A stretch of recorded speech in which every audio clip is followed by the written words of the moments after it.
Doctor Sulochana Kataria से निवेदन करूंगा एडिशनल एमएस साहब डॉक्टर धर्मेंद्र गुप्ता जी का स्वागत करें। धन्यवाद सर।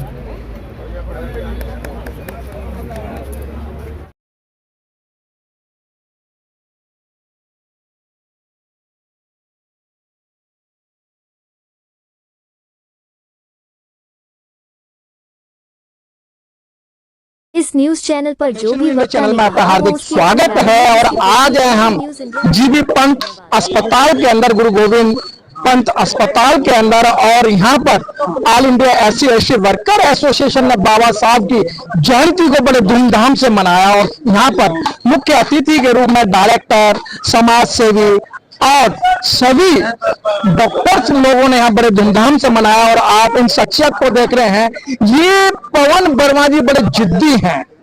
सुबह का वार्तालाप किया जाए तो यहाँ अंबेडकर जयंती मनाने के लिए मना कर दिया गया था, लेकिन सीधा जवाब था कि जी आज में बाबा साहब की जयंती नहीं मनेगी और यही भंडारा होगा। तो सर आज बाबा साहब की जयंती बड़े खुश नजर आ रहे हैं, सफेद वेशभूषा में जो दिया है सब बाबा साहब का ही है। तो क्या लगता है सर, आज की जो जयंती आप मना रहे हैं इससे क्या निष्कर्ष निकलता है?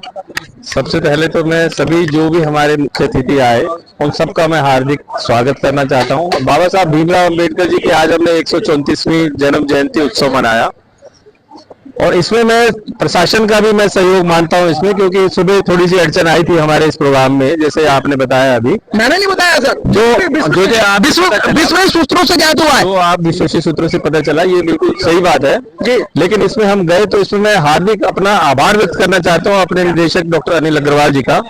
जैसे ही हम गए उन्होंने न केवल हमें आश्वासन दिया कि आप करिए, खुल के करिए, और मैं जरूर इसमें भाग लूंगा, बहुत इंपॉर्टेंट मीटिंग थी उनकी, उसके बावजूद उन्होंने यहाँ पे आके बाबा साहब को पुष्प अर्पित किए और उनका हमारे बहुत सहयोग रहा। और यही मैं उनसे निवेदन करता हूँ कि जैसे हमने इस बिल्डिंग का नाम डॉक्टर भीमराव अंबेडकर रखने के लिए दिल्ली सरकार को लिखा हुआ है, दिल्ली सरकार के social welfare minister Shri Rajkumar Anand ji ने, राजेंद्र पाल गौतम जी ने भी इसको अनुमोदित करके यहाँ पे भेजा हुआ है। तो मैं निदेशक महोदय से यही निवेदन करता हूँ कि उसको यहाँ से अप्रूव करके और नेमिंग कमेटी को भेजा जाए, और ये बाबा साहब के प्रति हम सबके लिए एक सच्ची श्रद्धांजलि होगी बाबा साहब के प्रति कि हम जिस ब्लॉक का नाम नहीं है उस ब्लॉक का नाम हम डॉक्टर भीमराव अंबेडकर ब्लॉक रखें। पवन जी, आप ब्लॉक का नाम डॉक्टर अंबेडकर के नाम से रखवाना चाहते हैं, लेकिन सर यहाँ तो अस्पताल के अंदर जातिवाद बड़े पैमाने पर है। जिन लोगों को, जिन कर्मचारियों की प्रमोशन की गई थी, लेकिन अभी तक उनको वो एक लेटर नहीं दिया गया है, लेकिन वो एक मौखिक ही उनकी प्रमोशन दी गई थी।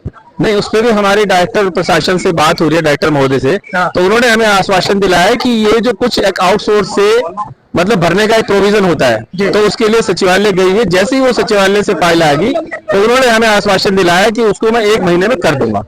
और ये भी हम मानते हैं कि डायरेक्टर साहब का हम जो अनुसूचित जाति समाज के प्रति एक संवेदना है उनको, कि वो इसको जल्दी से जल्दी करने का प्रयास रखें, लेकिन काम में किसी तरह का विघ्न ना पड़े, इसलिए उन्होंने हमें बोला है कि 1 महीने आप रुक जाओ, 1 महीने बाद मैं इसको कर दूंगा। सर आज बाबा साहब की जो जयंती मना रहे हैं आप, सर बाबा साहब के बारे में कोई ऐसे क्षण बताइएगा जो बाबा साहब ने जो समाज को आगे बढ़ाने के लिए काम किया। बाबा साहब का तो प्रत्येक क्षण में मानता हूं कि समाज को आगे करने का काम था, लेकिन जो हम लोग क्या होते हैं, हम जो बनते जब ऑफिसर्स बन जाते हैं तो हम सोचते हैं कि हम बैकफुट पे हो जाते हैं जी। तो लेकिन मैं समाज के उन जो ऑफिसर, जो उच्च वर्ग वाले जो वर्ग है, उससे भी निवेदन करता हूं कि आप इससे ना घबराएं, क्योंकि समाज, मैं एससी हूं तो मैं एससी रहूंगा, लेकिन मैं अपने आप से छुपा सकता हूं, लेकिन समाज से बाहर के लोगों से नहीं छुपा सकता। तो मैं उन सब लोगों से निवेदन करता हूं। आज हमारे प्रोग्राम में एमएमसी के बड़े बड़े डॉक्टर आए, स्वास्थ्य मंत्रालय के डिप्टी कमिश्नर आए, तो ये सब लोग आके हमें दिखाते हैं कि भाई बाबा साहब के प्रति आज भी हम लोग अगर चाहें तो हम एकजुट कर सकते हैं उन लोगों को। आज मैं आप लोगों, आपके माध्यम से पूरे समाज को बताना चाहता हूं कि सिर्फ बाबा साहब अनुसूचित जाति वर्ग या ओबीसी या एसटी वर्ग के नहीं है, वो सबके हैं। और इस जो प्रोग्राम में, इसमें जो भी जीबी पंत अस्पताल के सभी कर्मचारियों ने, सभी समाज के कर्मचारियों ने आके दिखा दिया कि बाबा साहब सिर्फ अनुसूचित जाति वर्ग के नहीं है, पूरे सर्व समाज के हैं। जी बहुत बहुत हाँ।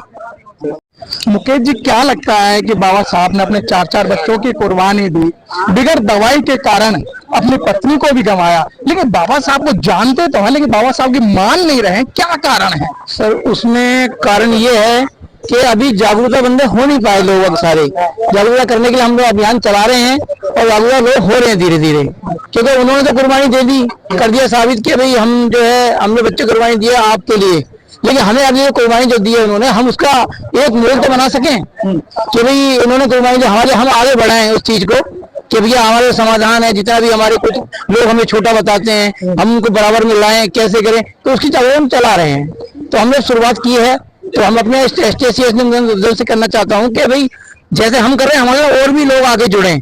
सर, देश को आजाद हुआ 75-76 साल हो गए जी, लेकिन आज भी मूछ रखने पे मार दिया जाता है, जूते में पानी पिलाया जाता है, सिर पर टोपी नहीं रखने देते। आप कह रहे हैं कि हम आगे बढ़ रहे हैं। सर वो ऐसा ऐसे कहीं पर अभी रह गया है तो वहां भी हम लोग आगे बढ़ा रहे हैं काम को, ठीक है, और कहीं हो चुका है, तो इसलिए धीरे धीरे बढ़े, एकदम तो कुछ नहीं हो पाएगा। बहुत बहुत धन्यवाद सर। चमन बदला है कि लेकिन 75 साल आजादी के बाद भी केवल लाश वही है, हर कितना है केवल कफन बदला है।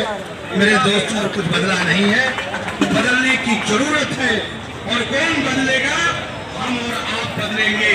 जब हम आप एक पार्टियां आती हैं चली जाती हैं, लेकिन हमें आपस में मेल भाव बना के रहना चाहिए। कल के कौन पार्टी है ये हमें चिंतन नहीं करना है, हमें समाज पे चिंतन करना है।